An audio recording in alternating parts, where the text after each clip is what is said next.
This week's project is going to be interesting. 1979 Corvette. The front end has been repainted. The doors back are factory paint from 79. As you can see, it is very gray and opaque looking, very faded. We'll see what we can do on that. Did a little test patch here a couple weeks ago when the customer stopped by for an evaluation.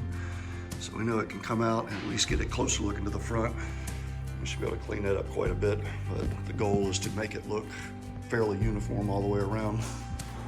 So we'll see what we can do with that.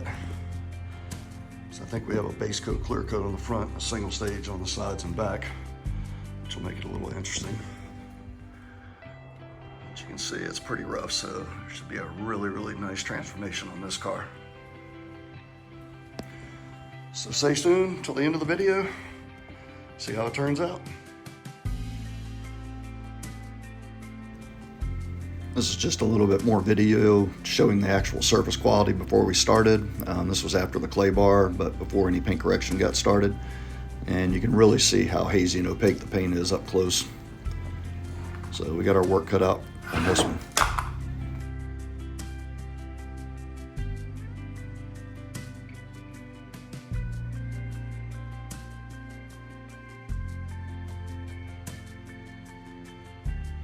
Here's the starting point on the rear hatch.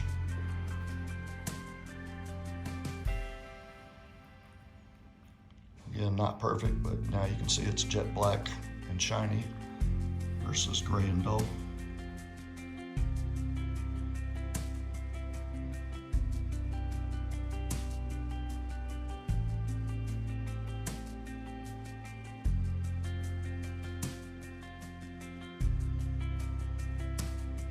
So here's the finished project, the 1979 Corvette. This one was a little bit of a challenge. We ended up doing a full two-stage correction followed by polishing on this vehicle. It's definitely not perfect, but it is a tremendous improvement from when it came in, as you'll see in the picture-in-picture. But now the front to rear, where the car was painted, matches seamlessly. It's all jet black, high gloss, very mirror-like. As you can see, we were able to restore the bumper all the way back as well.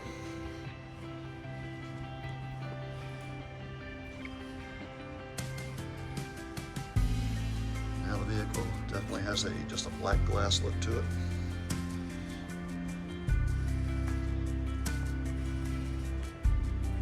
Customer's coming in today to pick it up. I think he's going to be very happy with the results. His expectations were not very high when he dropped it off. So, looking forward to seeing his reaction.